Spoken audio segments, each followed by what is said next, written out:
Bonjour à tous, soyez les bienvenus sur West Arménie TV, les titres principaux d'aujourd'hui. La science ordonne l'Assemblée nationale d'Arménie occidentale. Après la guerre de septembre 2020, le village est devenu frontalier, alors qu'auparavant il se trouvait à plus de 100 km de la ligne de front. La nature sauvage de Sargamish sur une chaleur de 30 degrés, dans la terre de rêve, à la frontière entre lutte et trahison, sur un Petrosian. Noubar, le grand bienfaiteur arménien, est le premier ministre d'Égypte. Chaque publication dite scandaleuse nuit au musée et au mémorial du génocide des Arméniens, Souren Manoukian.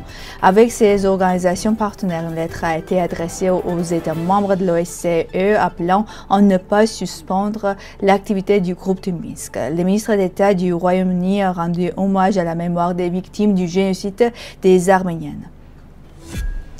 Le 20 août s'est tenue en ligne la 31e séance de l'Assemblée nationale de la République d'Arménie occidentale avec la participation de 11 députés sous la présence de Nelly Aroutunian. Le projet de la loi sur adhésion aux conventions internationales a été adopté à l'unanimité.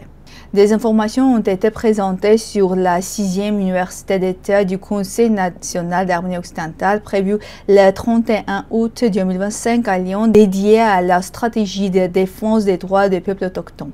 La science a également abordé la préservation des traditions nationales avant d'être clôturée par la présidente.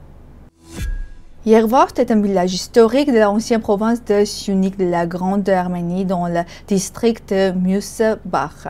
Il est mentionné il y a déjà plus de 1000 ans sous le nom de Arahord avec 10 unités fiscales. Sous la période russe, il fut appelé Aravurk. Le village est situé à 25 km de Kapan, dans une zone boisée.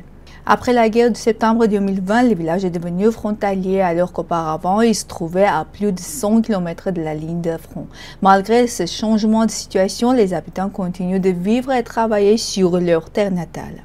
Aujourd'hui, Yervart compte environ 260 habitants, dont 10 familles réfugiées ayant échappé au déplacement forcé d'Artsakh. Le chef administratif du village, Spartak Zakarian, a été élu et réélu à plusieurs reprises et s'occupe des questions liées au développement de la communauté. Actuellement, une zone de loisirs est en cours de construction près de la source de Chenin. Le village ne connaît pas de problème d'eau potable, mais il reste encore des prévus d'eau d'irrigation et d'approvisionnement en gaz. Dans la région de Sargamish à Kars, où s'étend dans cette forêt de pins, des observations de la faune ont été réalisées ces derniers jours. Dans les étangs de la plaine de Krancherli, des tarons ont été aperçus. Par forte chaleur, lorsque la température atteignait 30 degrés, ils s'approchaient de l'eau pour se rafraîchir et nager. D'autre part, dans le parc national d'Ignoniu, on a observé des écureuils roux passant de branche en branche, jouant et parfois se nourrissant de l'écorce des arbres.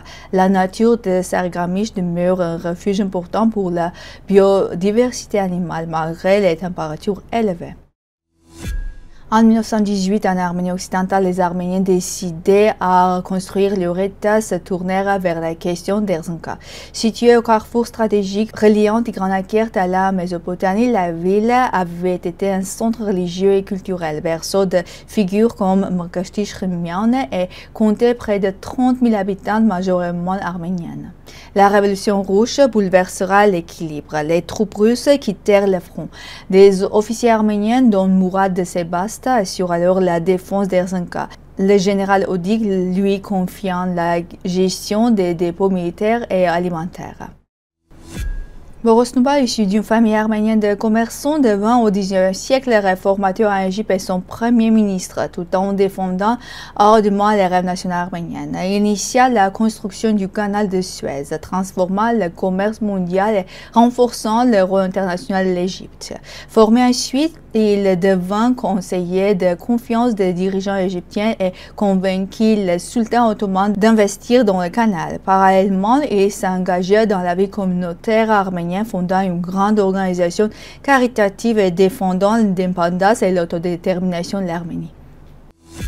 Soren Manoukian, ancien directeur adjoint du musée Institut Génocide des Arméniens, précise que des travaux de rénovation sont en cours au mémorial et qu'aucun danger ne menace le monument. Le projet est en sa deuxième phase, qui inclut la restauration des collines du Temple de l'Éternité ainsi que du toit du bâtiment administratif sous la direction de Sachur Kalachian, co-auteur du mémorial. Manoukian souligne que ces travaux étaient nécessaires en raison de la détérioration des collines et appelle à éviter les réactions non vérifiées et émotionnelles. Il recommande de consulter les sources officielles, de s'adresser aux employés du musée et de visiter le site pour constater que les travaux sont justifiés et essentiels. Le 1er septembre, les pays de l'OSCE doivent décider la dissolution officielle du groupe de Minsk. Selon une procédure accélérée en l'absence d'opposition, la décision sera validée. Le 25 août, l'ONG Protection des droits sans frontières et ses partenaires ont adressé une lettre aux États participants, les rappelant à maintenir les activités du groupe de Minsk. Ils ont souligné que la question des Arméniens d'Artsakh avait été exclue des accords et que considérer la question comme close reviendra à légitimer la guerre et le nettoyage ethnique comme méthode de résolution des conflits, contrairement aux principes de l'OSCE. Le 26 août, Stefan Dokli, ministre de l'État du Royaume-Uni pour l'Europe, l'Amérique du Nord et les Affaires étrangères, a visité le mémorial du génocide des Arméniens accompagné de l'ambassadeur John Gallagher. Accueillis par Edita Gzouyan, les invités ont découvert l'histoire du mémorial et des Khachkars en hommage aux victimes des pogroms de Sumgayit, Kirovapat et Bakou, ainsi que celle de 5 combattants de la liberté de l'Artsakh, soulignant les liens avec le génocide. Monsieur Dokli a déposé une gerbe au monument, puis les participants ont honoré la mémoire des victimes auprès de la flamme éternelle lors du minute de silence. C'est tout pour aujourd'hui. Merci d'être avec nous. Au revoir.